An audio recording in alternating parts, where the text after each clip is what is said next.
할렐루야. 아멘. 네, 사랑하고 축복합니다. 사랑하고 축복합니다. 네, 우리 또 온라인 예배 드리는 분들을 위해서 또 자막이 잘 보이도록 또 이렇게 준비를 했습니다. 우리 온라인 예배 가운데 또 수고하는 우리 미디어국 또 많이 격려해 주시기 바랍니다. 오늘 우리 민수기 17장에 있는 말씀을 우리 함께 보기를 원합니다. 민수기 17장에 있는 말씀입니다. 제가 가지고 있는 성경은 구약 224페이지입니다. 사람이 행복해지기 위해서는 세 가지 요건이 필요하다고 합니다. 어제 저녁에 제 아내에게 이 이야기를 했더니 제 아내는 하나님, 예수님, 성령님 이렇게 대답을 하시더라고요. 모범답안을 대답했는데, 첫 번째로는 인생의 의미와 목적이 분명해야 된다, 그렇게 말씀하고 있습니다. 인생의 가치가 순전히 어떤 물질이나 육체적인 쾌락에 있지 않고 정말 그것을 초월할 수 있는 영적인 목적이 있어야 한다는 것입니다. 그럴 때 우리는 행복하다는 겁니다. 두 번째는 우리의 일상생활의 단순하고 또 사소한 일상에서 만족함을 느껴야 된다는 것입니다. 요즘처럼 일상생활 속에서 정말 만족함을 느끼기가 쉽지 않지만 여러분 만족하고 계십니까? 아멘. 네, 아멘. 사소한 일 가운데서 정말 기쁨과 만족을 얻을 때 우리 인생은 참으로 행복하다, 그렇게 말하고 있습니다. 세 번째로는 사람을 사랑하고 또 사랑을 받는 데서 행복해질 수 있다는 것입니다. 정말 공감이 되는 말인 것 같습니다. 우리가 누군가를 사랑하고 또 누군가로부터 사랑을 받을 때 우리는 참 행복한 인생을 살 수 있는 것 같습니다. 그래서 우리가 평상시에 행복을 찾지 못하고 만족을 누리지 못한다면 오늘 본문에서 우리가 살펴볼 수 있는 이스라엘 백성들과 같이 우리는 원망과 불평에 쉽게 빠질 수밖에 없다는 것입니다. 오늘 우리 본문 민수기 17장 1절에서 13절에 있는 말씀을 같이 한번 우리 살펴보기 원합니다. 우리 교독해서 읽겠습니다. 우리 1절 제가 먼저 읽겠습니다. 여호와께서 모세에게 말씀하여 이르시되 너는 이스라엘 자손에게 말하여 그들 중에서 각 조상의 가문을 따라 지팡이 하나씩을 취하되 곧 그들의 조상의 가문대로 그 모든 지휘관에게서 지팡이 12를 취하고 그 사람들의 이름을 각각 그 지팡이에 쓰되 레위 지팡이에는 아론의 이름을 쓰라. 이는 그들의 조상의 가문의 각 수령이 지팡이 하나씩 있어야 할 것임이니라. 그 지팡이를 회막 안에서 내가 너희와 만나는 곳인 증거궤 앞에 두라. 내가 택한 자의 지팡이에는 싹이 나리니 이것으로 이스라엘 자손이 너희에게 대하여 원망하는 말을 내 앞에서 그치게 하리라. 모세가 이스라엘 자손에게 말하며 그들의 지휘관들이 각 지파대로 지팡이 하나씩을 그에게 주었으니 그 지팡이가 모두 12이라. 그 중에 아론의 지팡이가 있어더라. 모세가 그 지팡이들을 증거의 장막 안 여호와 앞에 두었더라. 이튿날 모세가 증거의 장막에 들어가 본즉 레위 집을 위하여 낸 아론의 지팡이에 움이 돋고 순이 나고 꽃이 피어서 살구 열매가 열렸더라. 모세가 그 지팡이 전부를 여호와 앞에서 이스라엘 모든 자손에게로 가져오매 그들이 보고 각각 자기 지팡이를 집어들었더라. 여호와께서 또 모세에게 이르시되 아론의 지팡이는 증거궤 앞으로 도로 가져다가 거기 간적하여 반역한 자에 대한 표징이 되게 하여 그들로 내게 대한 원망을 그치고 죽지 않게 할지니라. 모세가 곧 그같이 하되 여호와께서 자기에게 명하신 대로 하였더라. 이스라엘 자손이 모세에게 말하여 이르되 보소서 우리는 죽게 되었나이다. 망하게 되었나이다. 다 망하게 되었나이다. 네, 우리 13절 말씀 같이 읽겠습니다. 시작. 가까이 나가는 자 곧 여호와의 성막에 가까이 나가는 자마다 다 죽사오니 우리가 다 망하여야 하리까. 아멘. 네, 오늘 이 말씀을 가지고 마른 지팡이에서 생명을 싹 틔우시는 하나님이라는 그런 주제의 말씀으로 말씀을 준비해 보았습니다. 모세와 아론의 이 리더십에 대항하던 이 고라와 그 일당들이 오늘 본문 전 민수기 16장 말씀에 보면 하나님의 심판을 받아서 다 멸망하게 됩니다. 그럼에도 불구하고 백성들은 여전히 지도자였던 모세를 원망하고 또 제사장이었던 아론의 그 제사장직에 대한 불만을 품었던 것을 오늘 말씀을 통해서 살펴볼 수가 있습니다. 그래서 우리가 첫 번째로 생각해 볼 수 있는 내용은 하나님께서 모세에게 지시하신 명령이 무엇이냐라는 것입니다. 우리 2절과 4절 말씀, 2절에서 4절에 있는 말씀입니다. 한번 같이 읽겠습니다. 시작. 너는 이스라엘 자손에게 말하여 그들 중에서 각 조상의 가문을 따라 지팡이 하나씩을 취하되 곧 그들의 조상의 가문대로 그 모든 지휘관에게서 지팡이 12를 취하고 그 사람들 이름을 각각 그 지팡이에 쓰되 레위 지팡이에는 아론의 이름을 쓰라. 이는 그들의 조상의 가문에 각 수령이 지팡이 하나씩 있어야 할 것임이니라. 그 지팡이를 회막 안에서 내가 너희와 만나는 곳인 증거궤 앞에 두라. 아멘. 네, 하나님께서는 이 모세와 또 아론의 이 권위에 계속되는 그런 논쟁의 종지부를 찍기 위해서 각 지파의 지휘관 되는 사람들, 그 사람들의 이름을 따서 그 지팡이 12를 취해서 그 지팡이에 그 지휘관들의 이름을 기록하라라고 명령하십니다. 그래서 이 레위 지파에서는 이 아론의 지팡이를 취하여서 그 지팡이에 아론의 이름을 쓰도록 하였습니다. 그래서 하나님께서는 이 각 지파의 지휘관들의 이름이 적힌 지팡이들과 또 아론의 지팡이 가운데 정말 그 하나님께서 택하신 자의 지팡이에서는 싹이 날 것이다 라고 말씀합니다. 그렇게 했을 때 그 다음날 바로 온 백성은 이 12지팡이 가운데에서 아론의 지팡이에서만 싹이 돋고 우민하고 꽃이 피어 살구 열매가 열린 것을 그들이 보게 됩니다.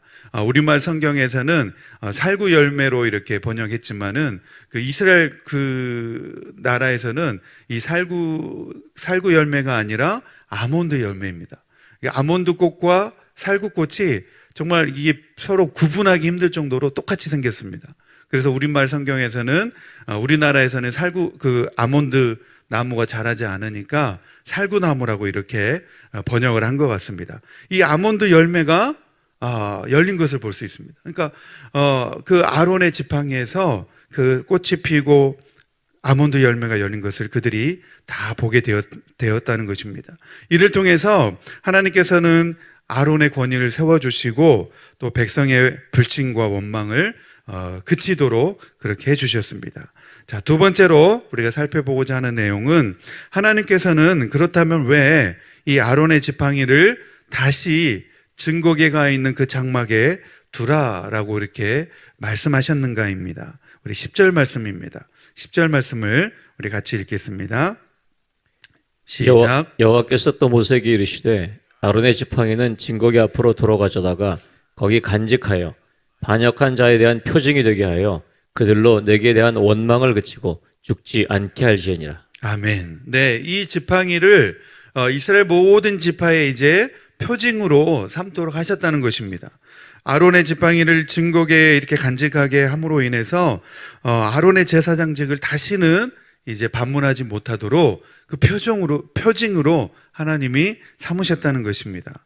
이것은 그들의 연약한 믿음을 하나님께서 아시고 정말 눈에 보이는 이러한 표징을 통하여서라도 정말 그 모든 이스라엘 백성들이 하나님의 뜻이 무엇인지를 분별하도록 하고 깨달을 수 있도록 그렇게 삼으셨다는 것입니다. 우리가 신앙생활을 하면서도 하나님의 뜻을 아는 것이 굉장히 중요합니다. 그렇기 때문에 우리가 하나님의 뜻을 알기 위해서 항상 우리가 기도에 힘써야 되고 또 말씀을 항상 우리가 읽어야 될 줄 믿습니다. 세 번째로는 하나님께서 이러한 백성의 원망을 그치게 하시려고 이렇게까지 이 지팡이를 표징으로 사용하신 이유가 무엇이었겠느냐라는 내용입니다. 하나님께서는 이처럼 마른 지팡이에서도 생명력을 불어넣으시는 하나님이시라는 것입니다. 그러므로 하나님의 뜻을 바로 알고 모든 불신과 원망을 그치고 정말 생명을 주시는 그 하나님을 더욱 신뢰하는 믿음을 가져야 된다는 것입니다. 그래서 오늘도 우리가 생명 대신 그 하나님을 신뢰함으로 나아가야 될 줄 믿습니다. 아멘. 오늘 우리가 민수기 17장의 말씀을 살펴보았습니다. 이 말씀 가운데서 하나님께서 정말 백성을 죽음으로부터 구하려고 그렇게 애쓰심에도 불구하고 그 백성들은 원망을 그치지 않고 또 불평을 하는 그 이스라엘 백성들을 우리가 보게 됩니다. 그들은 불신과 원망에 사로잡혀서 끊임없이 부정적으로 반응하고 있는 모습을 볼 수 있습니다. 참으로 안타까운 모습이 아닐 수가 없습니다. 불신과 원망을 그치고 정말 말씀을 우리가 붙잡고 살기 위해서는 오늘 우리는 바로 이 마른 지팡이에서도 생명을 싹 틔우시는 그런 하나님을 볼 수 있어야겠습니다. 그러한 하나님을 우리가 더욱더 신뢰하며 나아갈 때에 우리의 삶 가운데 원망과 불평이 일어날 때 그것을 우리 마음 가운데에서 잠재울 수가 있게 될 줄 믿습니다. 하나님을 사랑하는 모든 성도들에게 그래서 이 생명의 증거가 우리 모든 성도들에게는 있어야 한다는 것입니다. 죽은 지팡이로서는 생명을 살리는 일을 할 수가 없습니다. 죽은 지팡이로는 하나님이 맡기시는 이 생명의 역사를 감당해낼 수가 없는 것입니다. 생명이 있어야 된다고 오늘 말씀 가운데 말씀합니다. 그래서 오늘 이 말씀을 우리의 삶 가운데 적용해 보면 나의 신앙생활에 움이 있는가, 움이 트고 있는가 한번 우리가 생각해 볼 수 있어야 된다는 것입니다. 움은 무엇이냐면 바로 온 땅에 심겨진 씨에서 싹이 트는 것을 말합니다. 예. 그래서 죽은 것 같은 씨가 꿈틀거리면서 싹이 트는 것입니다. 그리고 움은 바로 추운 겨울을 이겨내고 이제 봄이 오는 봄의 소식과 같은 부활의 소식입니다.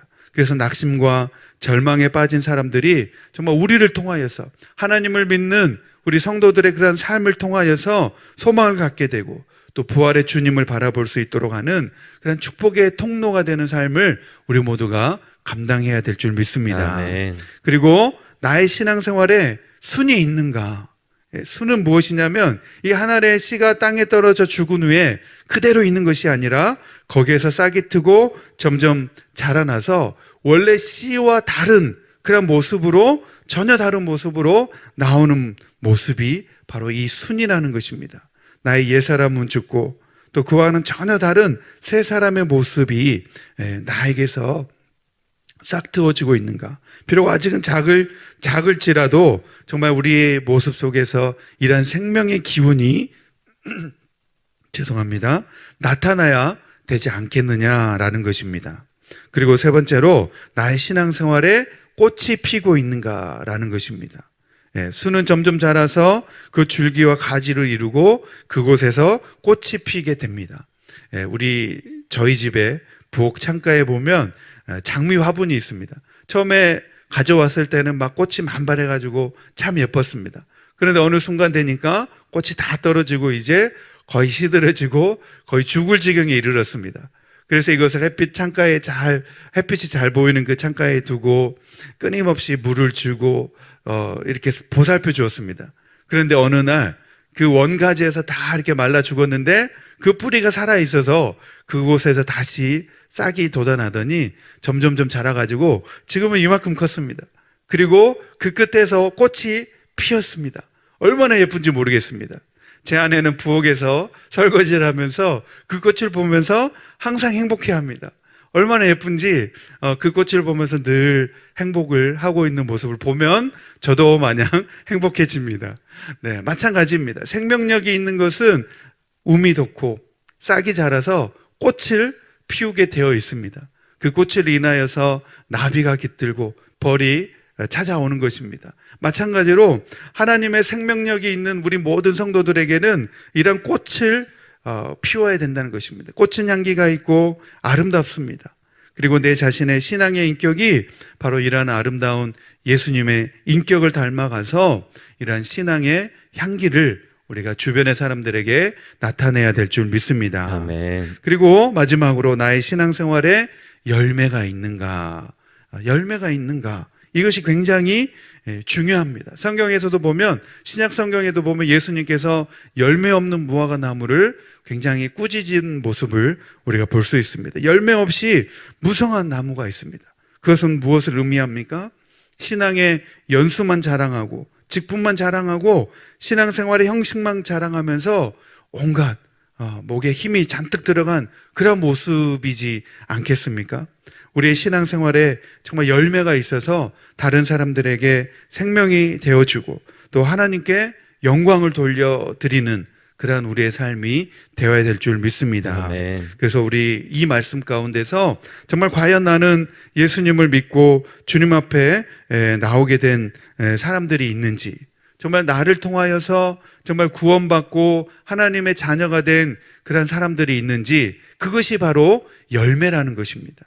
그리고 나를 통하여서 주님의 이름이 드러나고 주님의 이름이 높아지고 있는가를 늘 우리가 생각해 보아야 된다는 것입니다. 그것이 우리 가운데서 꽃이 피고 우리의 삶 가운데서 열매를 맺는 신앙생활이라는 사실을 오늘 이 말씀 가운데서 우리가 살펴보게 되었습니다. 오늘 하루도 이 말씀 생각하시면서 향기를 드러내고 또 우리의 삶 가운데서 열매가 있는 저와 여러분 되기를 소망합니다. 아멘. 오늘 이 말씀 생각하시면서 우리 같이 기도하며 나가기 원합니다.